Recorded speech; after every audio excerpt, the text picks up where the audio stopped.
Olá a todos e todas, sejam bem-vindos, bem-vindas e bem-vindes a mais um episódio do nosso EgressoCast, hoje contando com a presença do professor, agora doutor, Manuel Neto. Seja muito bem-vindo, professor, uma alegria você ter aceitado o nosso convite.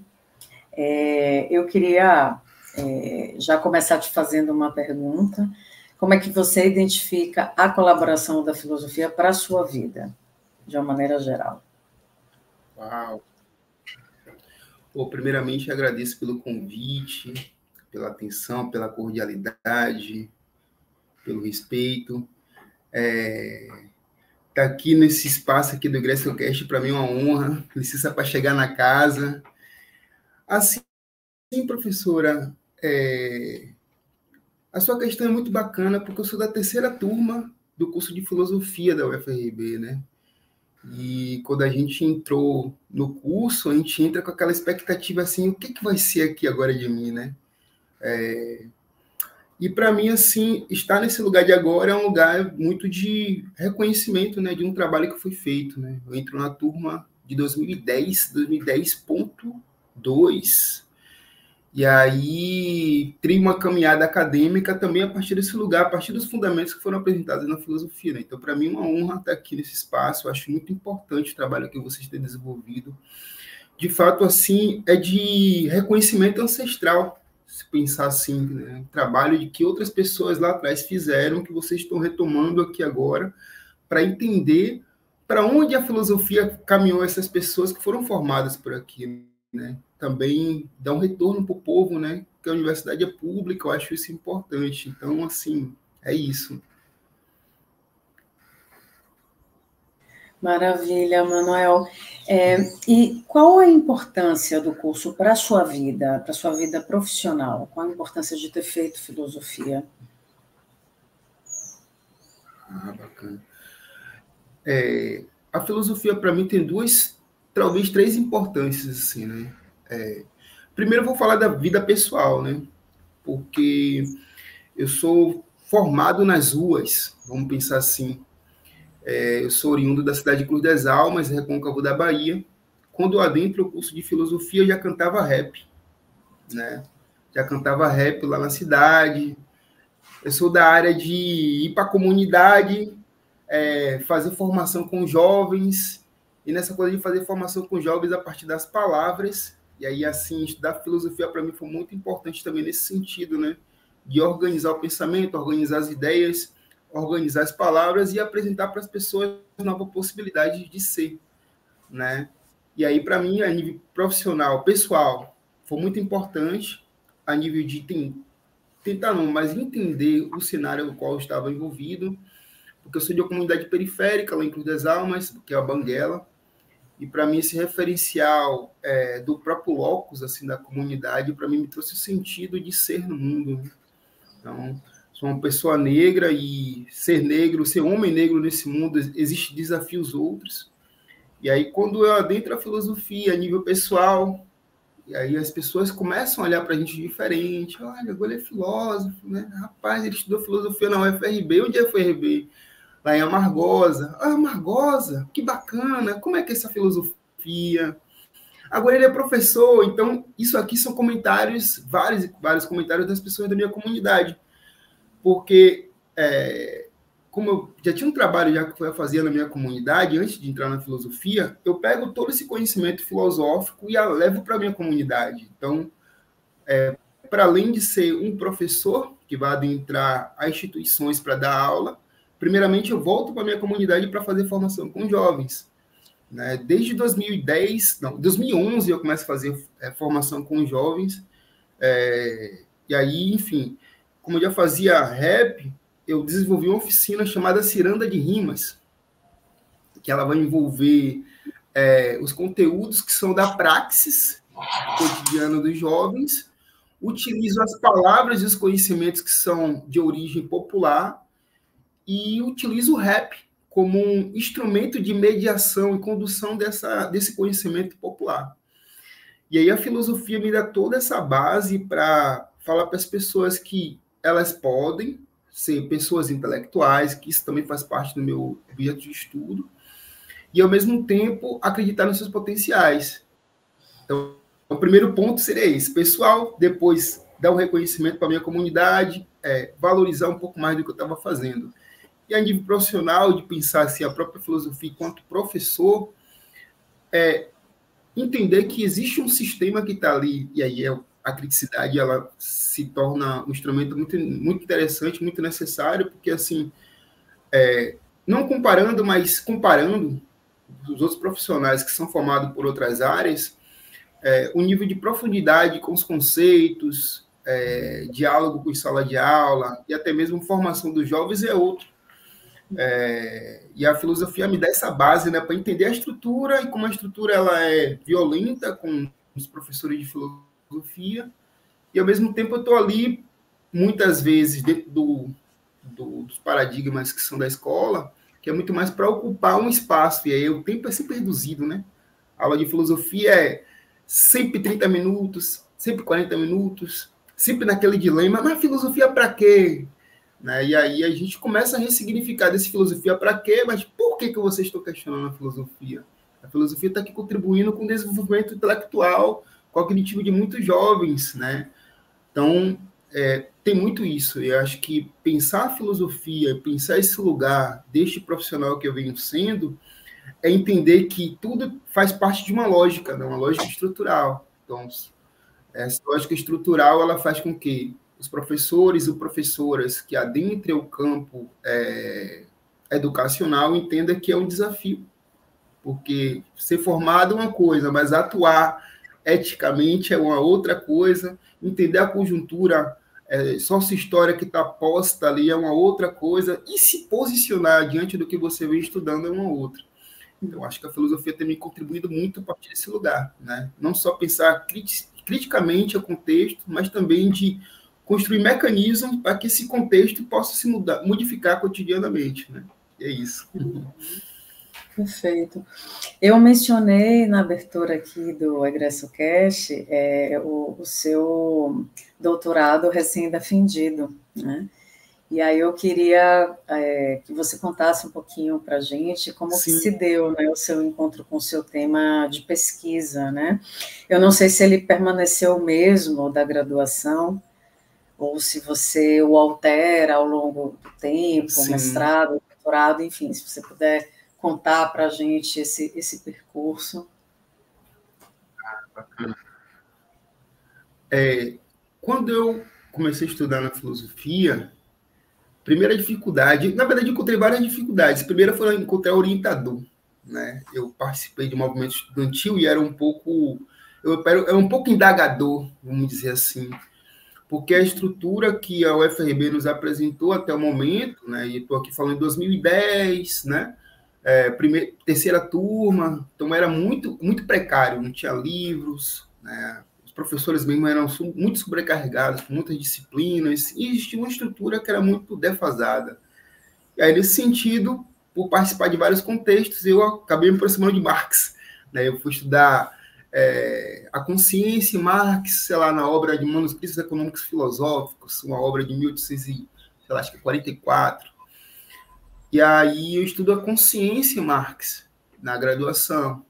E aí eu fiquei encantado por essa coisa da consciência, né? Fiquei tentando entender por que nós, pessoas, temos consciência. Eu ficava sempre viajando nessas coisas, né?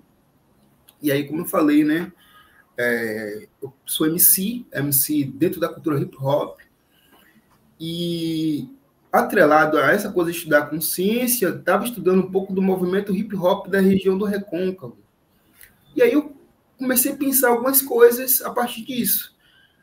Aí eu acho que a pesquisa ela inicia aí mesmo na UFRB, porque assim, eu indaguei uma professora que ela estudava Kant não, Descartes, e aí ela, sei lá, a determinado ponto assim da aula dela, ela vai falar assim, sobre a intelectualidade de Kant, de Descartes, como Descartes era importante para o pensamento cartesiano, etc. Ele criou todo o método.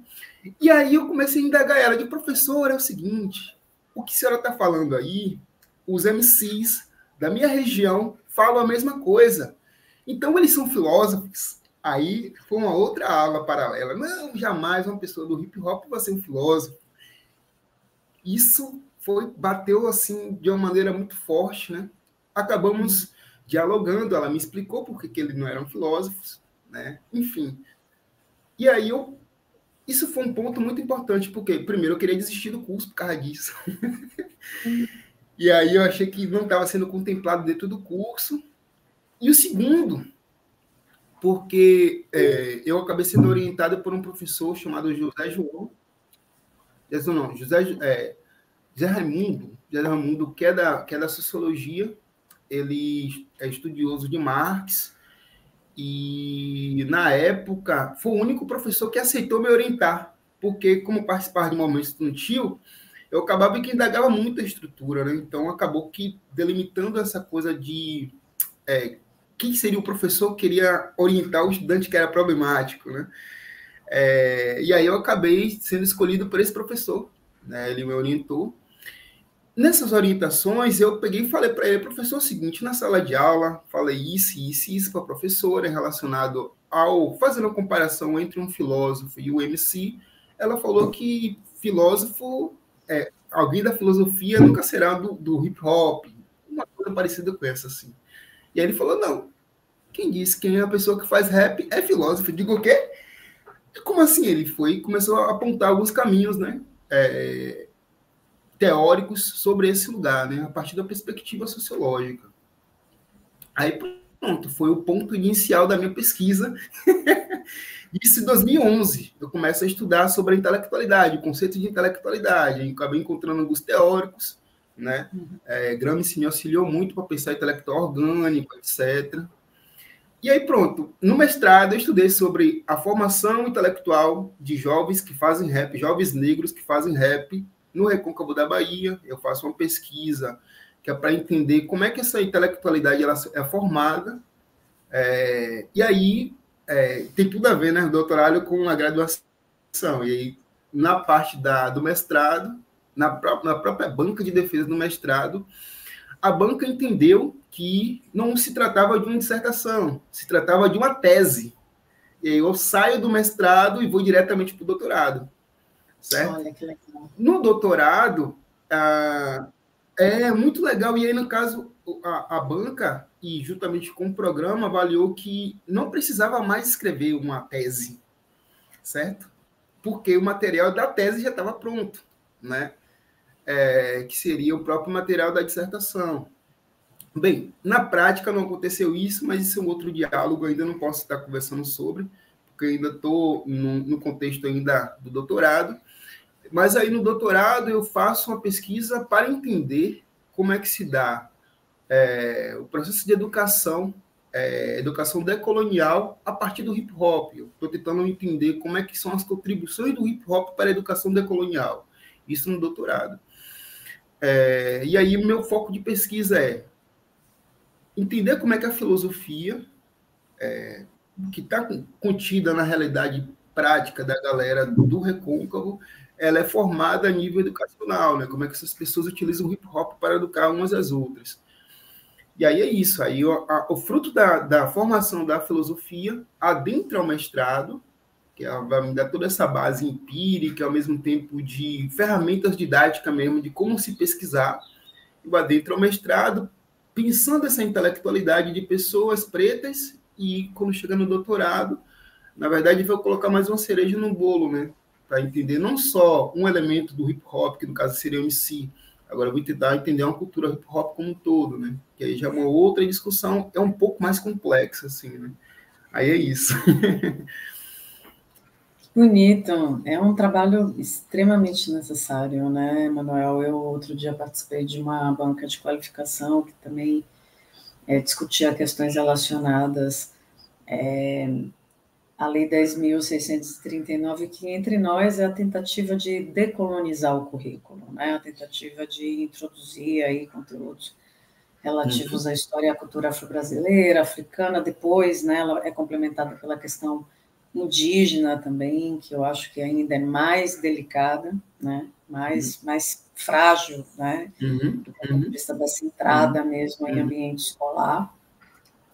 E falávamos sobre isso, né? Assim, o fato de que a gente hoje ainda discuta propostas, né, dessa natureza revela aí o aspecto que você mesmo comentava no início da sua fala, o aspecto institucionalizado do nosso racismo, né?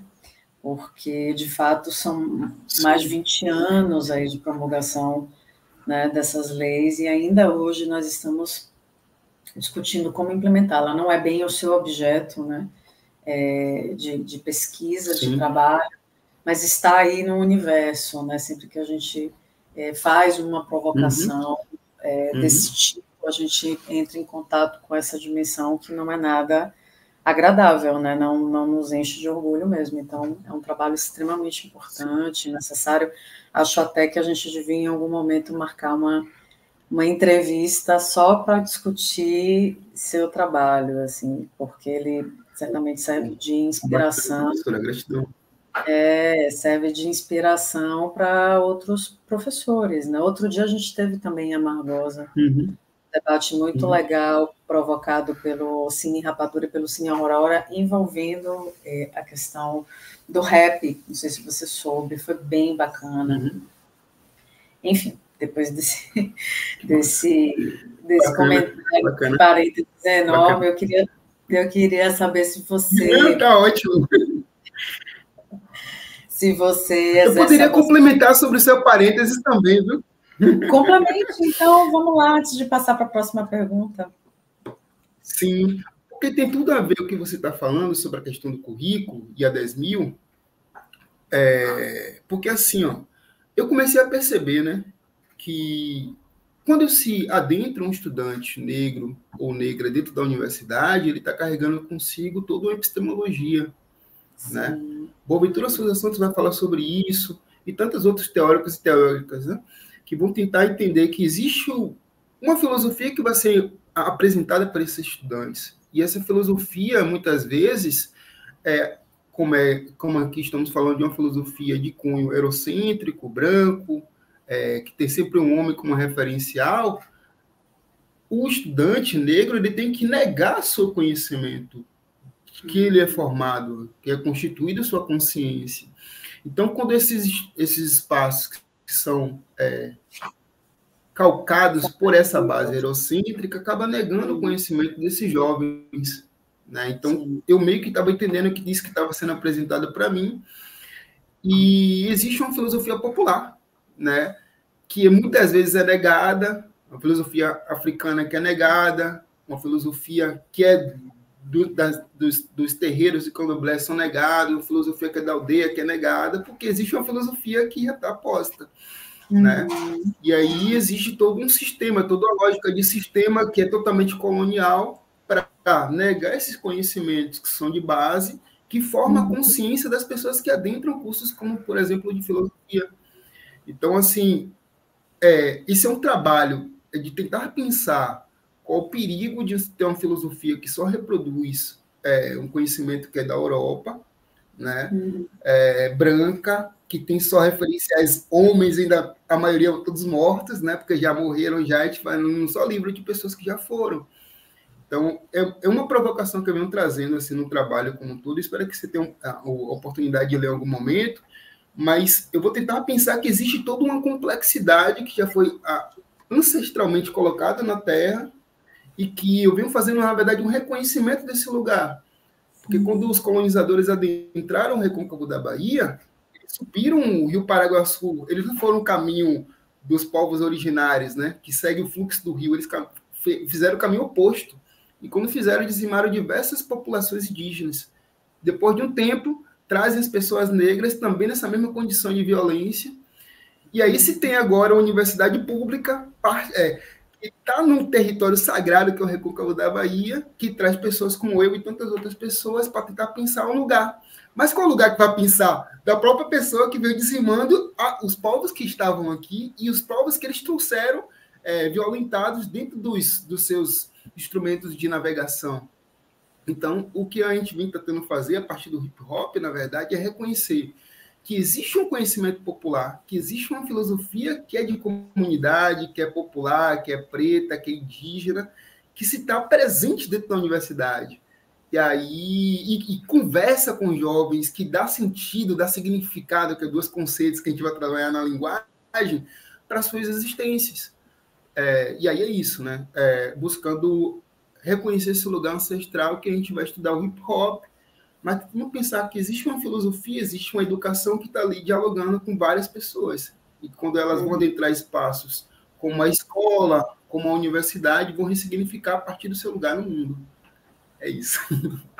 Não, perfeito. Acho que essa é a mudança que assim, se espera, né, de um ensino superior, da educação superior, essa mudança de mentalidades, né? Se ela não provoca isso, então assim essa revisão do currículo, ela tem que estar no horizonte, né? Tem muita literatura, e você sabe disso melhor do que eu, surgindo aí já quebrando esse paradigma eurocêntrico, né? De esse nascedouro europeu da filosofia, né? E dizendo, olha, é impossível pensar, até do ponto de vista histórico mesmo, que não tenha havido interlocução entre Grécia e Egito, né?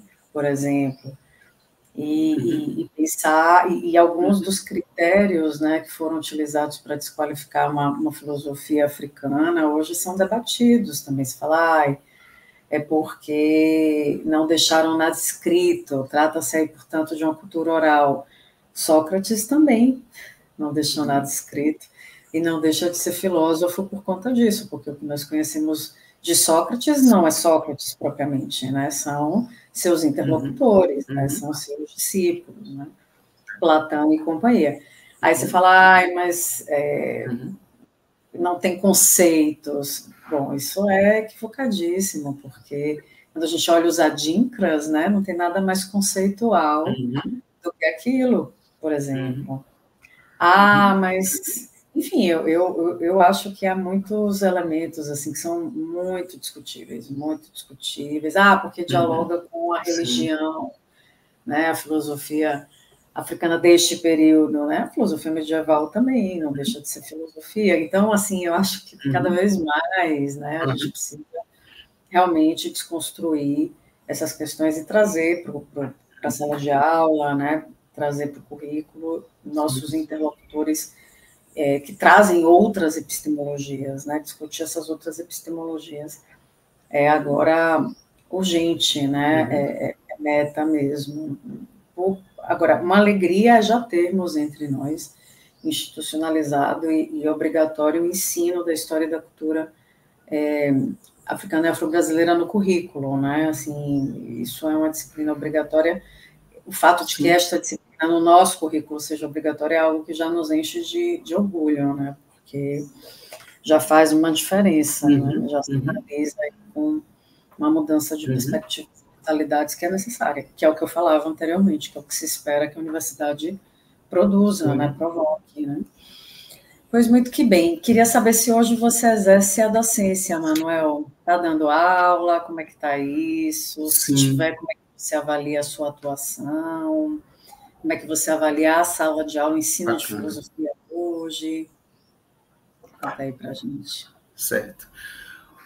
Bacana. Ô, professor, é o seguinte, atualmente, eu não exerço a função de professor, né, institucionalmente. Eu fiz uma escolha, né, eu estava dando aula, a primeira escolha foi dar aula em universidade, certo? Então, estou sendo formado, me orientado para dar aula em universidades, instituições superiores. E como contribuição, porque eu sou de escola pública, eu faço formação para jovens. E aí eu utilizo o instrumento de formação a partir do hip hop e a filosofia, né? E é sempre formação a partir desses lugares.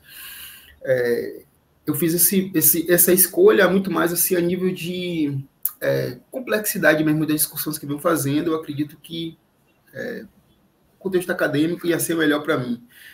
Antes, durante a pesquisa, eu já estava dando aula em faculdades, né? Estava dando aula em algumas universidades. Aí eu parei de dar aula para terminar a pesquisa, que eu vi que em um determinado momento a qualidade do estudo não estava sendo tão interessante. Eu digo, não, vou parar de dar aula pego a bolsa e aí começo a focar Pesquisa. especificamente na pesquisa, mas atualmente não estou dando aula, não. Isso. Queria, então, te perguntar como é que você avaliava a sua atuação na educação superior antes de ter interrompido para se dedicar integralmente aos estudos do doutorado. Como é que você avalia, né, o ensino de filosofia? Você estava em universidade Certo. pública, universidade privada? Como é a sua leitura do ensino de filosofia neste locus, né, especificamente? Certo. Eu tive algumas experiências dando aula em faculdades, mas a última, né? Eu estava dando aula na faculdade da turma de pedagogia, né? Eu dava alguns componentes ligados à formação filosófica e também na área da história. Não, desculpa, na área da cultura e educação. E era uma turma de pedagogia, turmas de pedagogia, numa faculdade particular. E quanto à atuação, a minha básica é da filosofia, então sempre levava para esse lugar, né? Formação filosófica. Eu achei muito interessante, não só a nível de trabalhar com a turma, mas a nível de entender o contexto ao qual os estudantes estavam sendo formados. E aí eu sou uma pessoa um pouco incomodada quando as instituições elas buscam muito mais passar o estudante sem saber. Eu sou um pouco incomodado com isso.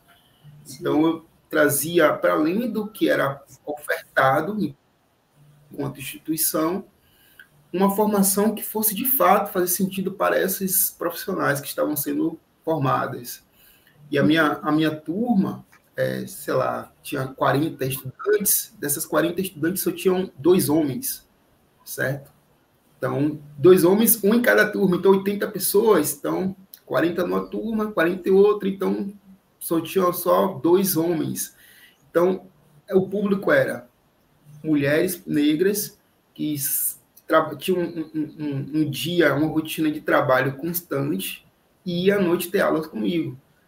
Então, eu ficava pensando, calma aí, como é que esse currículo está sendo formado? Aí eu comecei a observar a objetividade, né, das aulas, e eu digo, não, calma, isso aqui vai dar ruim lá na frente, então eu preciso entender como é que eu posso trabalhar criticamente com essas estudantes para que elas, quando forem atuar na sala de aula, tenham minimamente um quê filosófico, aqui, uma crítica a mais.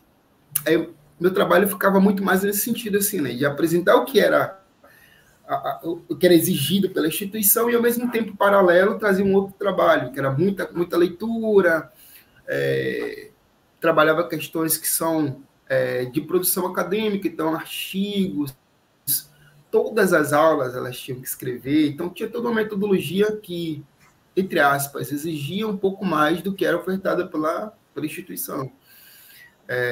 Acho que é mais ou menos essa, assim, né? E aí agora, nesse contexto de agora, eu tenho pensado em retornar novamente para dar aula para a faculdade, né? Acho que a minha caminhada é essa aí, eu gosto. E como contribuição, né, social, eu faço formação em jovens, para jovens, né, em escolas públicas, comunidades e tal. Né? A gente tem um trabalho que tem mais ou menos uns 13 anos trabalhando assim já. É isso. Maravilha. Você está com doutorado recém-defendido, essa sua grande produção no momento, mas eu queria que você contasse aqui para a gente quais os próximos planos, né? Quais os próximos passos, o que você anda aí tramando em termos de produção no âmbito do conhecimento filosófico. Já sabemos que Certo. voltar da aula é um deles. Professora, você sabia que essa é uma das perguntas que as pessoas têm mais me feito? É mesmo, e agora, Porque, né? Defende o assim, doutorado, e agora? e agora, o que vai ser isso? Muitas pessoas têm me perguntado isso, né? Tá, vamos lá. Eu tenho algumas pesquisas paralelas à pesquisa que eu estava fazendo. Como eu falei, eu sou um pouco incomodado com as coisas e eu tenho eu acho que eu estou contribuindo com o mundo, então estou aproveitando a minha passagem aqui para contribuir com algumas coisas, algumas pessoas. Então, assim, a primeira é dar continuidade a alguns estudos que eu já estava fazendo, né? Eu tenho estudado sobre ancestralidade, né? Então, como esse lugar de ancestral ele é muito negado e é um conhecimento que a gente, infelizmente, não tem acesso, principalmente em instituições de ensino, a gente não tem acesso ao conhecimento ancestral, é muito mais a partir dos livros, então tem focado novamente retornar esses estudos que eu já estava fazendo. Não pode falar muita coisa não, porque estão aqui para fazer ainda, mas mas tá para sair algumas produções, bora lá. Tem um livro agora que vai sair, tá? Com alguns artigos que eu publiquei, vão ser em livros, algumas produções acadêmicas, que ele vai fazer, na verdade, uma discussão paralela à dissertação e à tese, né? Então, meio que apresentar para as pessoas quais foram os caminhos metodológicos que eu elaborei, que meu estudo, enquanto metodologia de pesquisa, está na área da fenomenologia, certo? Dentro da fenomenologia, eu vou tentar entender o movimento da experiência, o conceito da experiência como ferramenta de formação cognitiva das pessoas. E eu faço a delimitação dessa experiência a partir das pessoas negras, certo? E aí vai sair alguns artigos relacionados a isso, né? E aí tá muito em volta do contexto, tanto educacional como também filosófico. Então, eu vou estar apresentando como é que se deu essa metodologia e eu vou apresentar alguns conceitos chaves que fazem parte do estudo do mestrado e também agora do doutorado. Então, vai sair alguns artigos, tanto na base de livros, né, como também artigos soltos, né? Não dá para falar muita coisa não, mas assim, tá para ser uma obra também nossa, né? Tá para ser uma obra nossa, que eu já venho cuidando dela desde o contexto já da pandemia, né, 2020. Era para ter saído já, certo?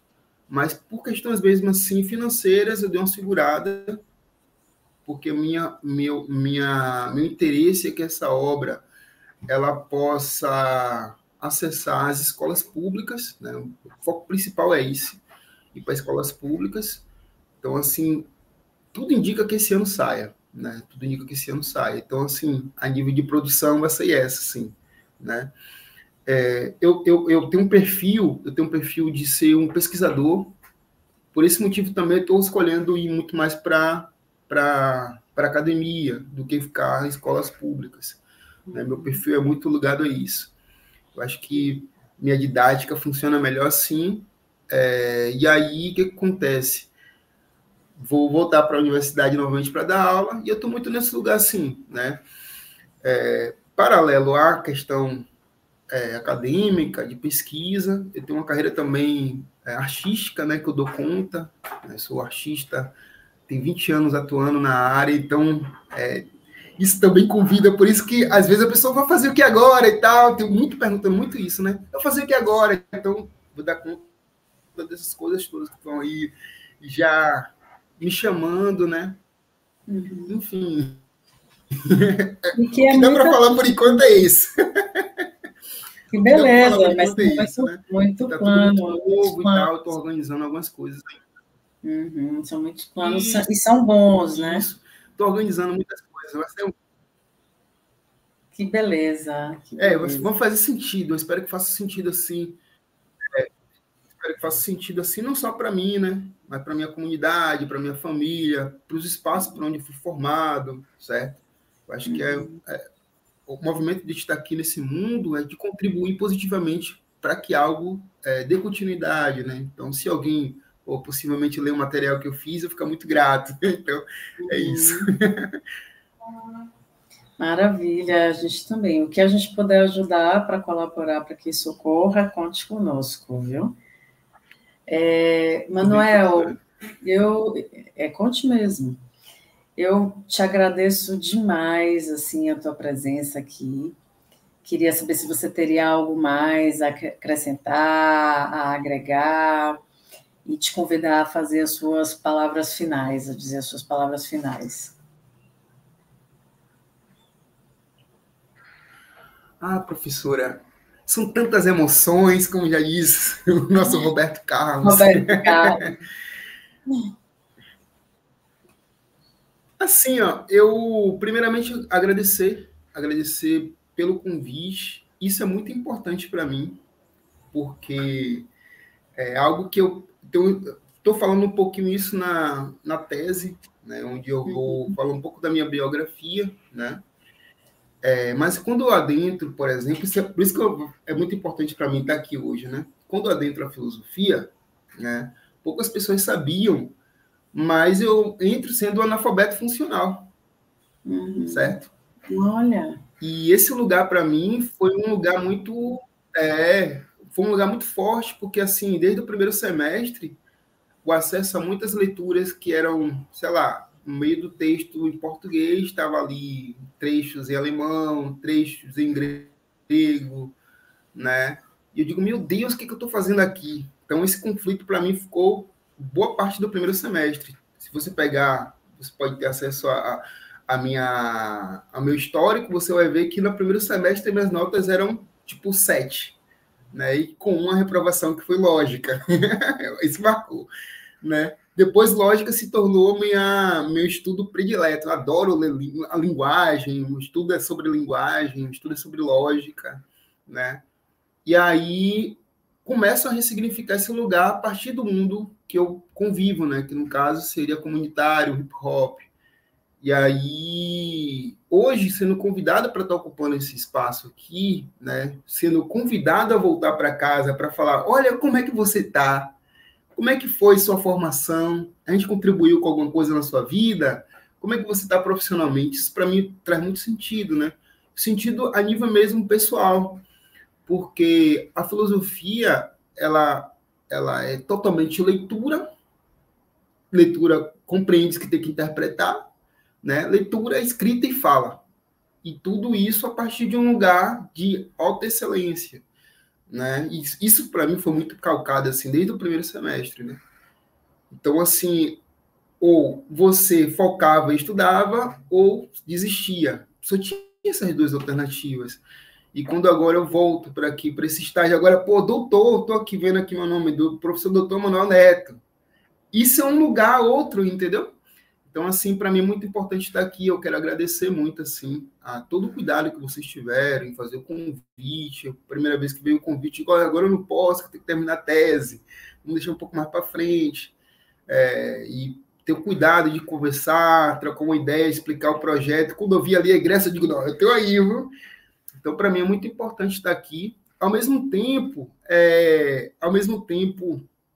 de falar o seguinte, de reconhecer como minha turma também foi importante. Então, assim, minha turma, no caso de filosofia de 2010.2, foi uma turma que eram de pessoas que, a sua grande maioria, tinha uma idade um pouco avançada, né? E quando adentro mesmo da filosofia, eu tinha 23 anos, né? Hoje estou com 37. Para mim, entrar nesse lugar, se não ser mesmo alfabeto, 23 anos, acreditando que não ia dar certo. Então, para mim, é um lugar outro. E para mim, hoje é muito importante estar aqui. Então, primeiramente, agradecer, né? Que desejar todos os caminhos abertos para que esse projeto dê muito certo. Já deu certo, né? Estamos aqui conversando, tudo deu certo, né? E, ao mesmo tempo, fazer com que esse projeto acesse outros e outras e outras e outras e outras pessoas, né? Não só que participaram do curso de filosofia, mas de outras instituições, de outros espaços sociais. Então, continue fazendo o que vocês estão fazendo. É muito bacana isso, é muito significativo. Espero que a UFRB financie muita grana para que esse projeto consiga acessar outras pessoas e outros lugares, porque é sobre isso também, certo? E é isso, professora. Do mais, agradecer mesmo. E, enfim, estou aí à disposição sempre, tá bom? A gente que agradece, Tranquilo. Manuel, foi uma alegria te ouvir. Estou muito curiosa com seus projetos. Quando estiverem aí engatilhados, se achar interessante, bacana, utilizar esse canal para dar visibilidade a essas produções, conte conosco. Estamos juntos. Essa ideia de, assim, atingir, né, mais estudantes para a gente é prioritária mesmo. Agora, a ideia de incluir outros atores, talvez não nesse projeto, porque a ideia aqui é justamente entender quais caminhos, né, foram tomados pelos nossos egressos, mas nada impede que no futuro a gente pense uma proposta que, né, seja direcionada a esses outros atores que também são importantes e também colaboram à produção do conhecimento filosófico, né, essa relação entre a filosofia, né, acadêmica, canônica e a sociedade mais ampla é algo que a gente também persegue e entende como importante, né? Então, quem sabe? Então, isso, professor, te agradecer mais uma vez e é isso, a gente encerra o episódio, mais um episódio do nosso EgressoCast hoje. Forte abraço em todos, todas e todos e até breve.